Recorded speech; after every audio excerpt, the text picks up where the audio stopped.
जानिए क्या है आपकी कीमत। एक गुरुकुल में गुरु जीवन पर शिक्षा दे रहे थे, तभी एक शिष्य ने अपने गुरु से प्रश्न किया कि आखिर हमारे जीवन का मूल्य क्या है और इसे कैसे तय किया जाता है। गुरु ने अपने शिष्य को एक चमकीला पत्थर दिया और उससे कहा कि जाओ और इस चमकीले पत्थर का मूल्य पता करके आओ, तुम्हें तुम्हारे सवाल का जवाब मिल जाएगा। लेकिन एक बात का ध्यान रखना, इस पत्थर को बेचना नहीं है।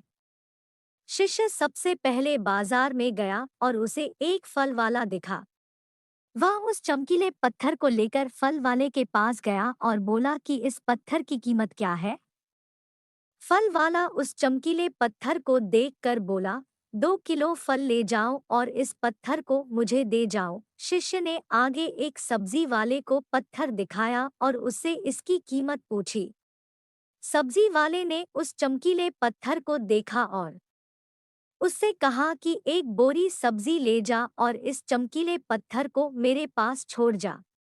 आगे शिष्य एक सुनार के पास गया और उसे चमकीला पत्थर दिखाया। सुनार ने उस चमकीले पत्थर को देखा और बोला कि इसे 50 लाख में मुझे बेच दे।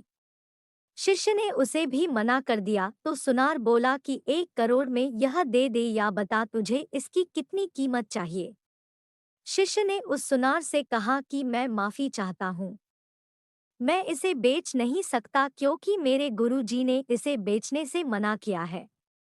आगे शिष्य एक बड़े हीरे बेचने वाले एक जौहरी के पास गया और उसे चमकीला पत्थर दिखाया।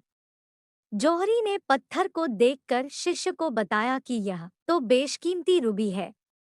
उसने रूबी के पास एक लाल रंग का कपड़ा बिछाया और फिर उस पत्थर यानी कि बेशकीमती रूबी की परिक्रमा लगाई और माथा टेका। जौहरी शिष्य से बोला कि यह बहुत ही कम पाए जाने वाला रूबी है, तू इसे कहाँ से लाया है? इसके लिए तो करोड़ों रुपए भी कम है। शिष्य हैरान और परेशान होकर सीधे अपने गुरु के पास गया और फिर सारी बात बताई और बोला कि कृपया करके अब आप बताओ गुरु जी कि हमारे जीवन का मूल्य क्या है। गुरु बोले, फल वाले को दिखाने पर उसने इसकी कीमत 2 किलो फल की बताई। सब्जी वाले के पास जाने पर उसने इसकी कीमत एक बोरी सब्जी बताई।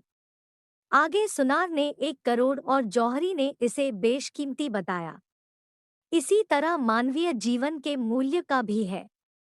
तुम बेशक हीरे के सामान हो, लेकिन सामने वाला हमेशा तुम्हारी कीमत अपनी हैसियत, अपनी जानकारी, अपनी समझ के हिसाब से ही लगाएगा। मानव जीवन अमूल्य है, इसकी कीमत कोई नहीं लगा सकता।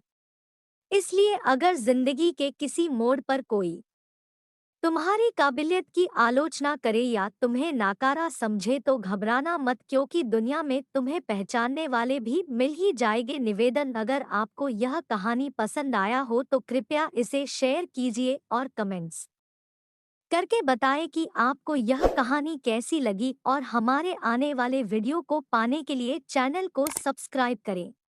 साथ ही वीडियो पसंद आया हो तो वीडियो को लाइक जरूर कीजिए।